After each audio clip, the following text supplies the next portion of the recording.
Annie, and it's time to join me on some obscure book adventures. It is October and it is Occult Detective October. Occult Detective October is a reading event that was started by MJ over at Reading This Live. And there are also a bunch of other co-hosts. I will link all their channels in the description box below.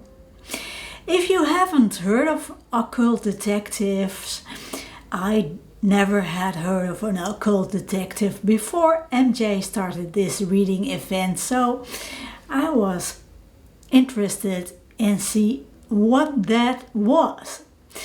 Occult detective is, like it said, it's a detective, but this detective investigates the occult, the mysterious, magical and ghostly things in this world. So I entertain myself very much. So for this event I picked up some free stories of Robert E. Howard, and that is Solomon Kane. You can download the 3 first Solomon Kane stories for free on Project Gutenberg. I will link that in the description box below as well. So I read the first 3 stories, but I didn't read them in order, so but you don't have to read them in order because they are separate stories. So I started with the third book of the third story. All of these stories were, by the way, published in the magazine Weird Tales. So it's good to check out other Weird Tales stories as well. The first story, Solomon Kane story I read was Rattle of Bones. And in this story, Solomon Kane meets on his travels a fellow traveler, and they arrive at a very ominous tavern. And they don't trust the innkeeper of this tavern. And they grab a meal and they eat, and they both share a room. But when entering this room, they find out they can't lock the room, they can't bolt the door. So they both decide, we have to find something to bolt the door because this innkeeper, he's up to no good. So they search other rooms and they find one room that is locked from the outside. So they unlock it and they enter the room. And that's where everything goes pear-shaped, as they say. Everything goes wrong when they enter the room. There are definitely some mysterious things going on. Well, I liked this story very, very much. The plot was excellent. The writing style was very fast-paced, and the atmosphere is also very well written.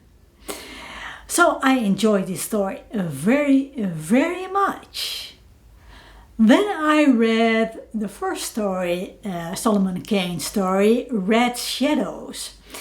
And in this story, Solomon Kane finds in a wood a dying girl or a young woman. And as she dies, he wants to take revenge on the people who have killed her. Before she died, she told Solomon Kane that there were a bunch of violent robbers who killed and plundered and did all savage things to the villagers in this small village. So Solomon Kane takes it up him to take revenge. Not that he knows the girl or any other villagers, but that's the way he is. So one by one he murders the gang. And one, the leader of the pack, manages to escape. And it takes him several years to catch up with him. And the whole story is about him finding the leader of the gang and punishing him, or killing him, to put it bluntly. So, I say a lot of so's. I noticed. Anyway,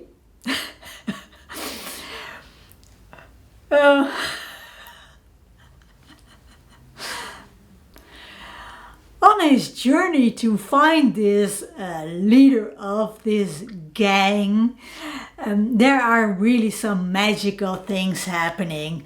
There is some sort of sorcery going on, and it is really also very fast paced. It's a little bit longer Robert E. Howard Solomon Kane story, and I think I also had this when I read Conan, that when the stories get a little bit longer, the stories get better. There are more plot twists and turns possible in a longer story. So I enjoyed it very much. Then I read Skulls in the Stars, and it was the second Solomon Kane story Robert E. Howard wrote.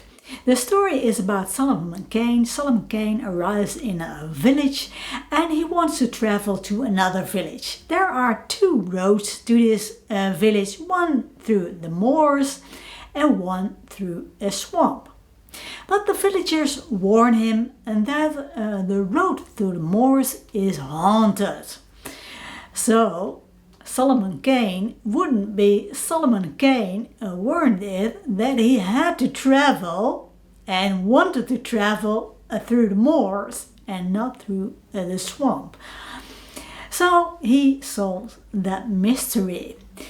I thought it was a well-written plot, but I thought the story was a little bit too short.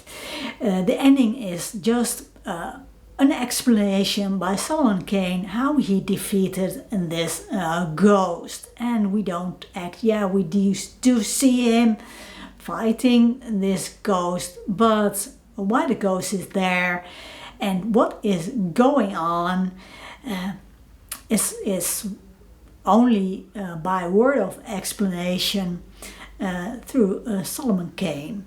But it is reasonably a good story as well. Then Roy, over at Roy Reads Anything, you definitely have to check his channel out. I will link it in the description box below. Made a note to me that said there was a Solomon Kane film. So I had to watch that one as well. And wow, what an entertaining film, action-packed film this was. Really incredible.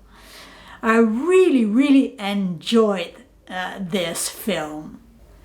The story starts when Solomon Kane was still a baddie. He was robbing, he was plundering, he was killing, he was murdering people, and he was doing all sorts of vicious and evil things. In the film he says to his men, when they are afraid of ghosts and monsters, they say, "Oh, the devil is in this building." And Solomon Kane turns to his man and he says, "I am the only devil here, follow me." So he is really a bad man, and he comes to seek this treasure, and in this room where the treasure is, he meets the devil. And he escapes the devil, but he is such such a changed man when he comes out of that building that he decides to go into a monastery and become a good Christian man. Without any violence whatsoever. He's sworn off violence. But at the monastery, they say your destiny is not here, you have to go out in the world. So he feels rejected, but he goes on a trip into the world. He doesn't know where he is, where he is going, but he travels a lot. He meets a family, and on this time when he is, well, befriended them, a bunch of robbers kill the father and kidnapped the daughter of this family. And Solomon Kane swears to the dying father that he will take revenge and free his daughter. And this film is a story from where Solomon Kane has to go from point A to point B. Nothing new in that, but we also learn more about the character of Solomon Kane and how he deals with all of that, and how he deals with the robbers and with all ghostly things, because it's Solomon Kane. He has to meet some ghosts and ghouls and such things, which he has to fight. I liked the plot very much.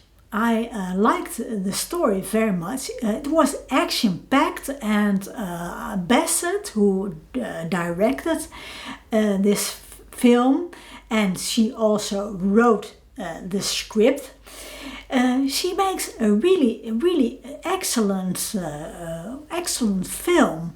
The cinematography is really excellent. The acting is good.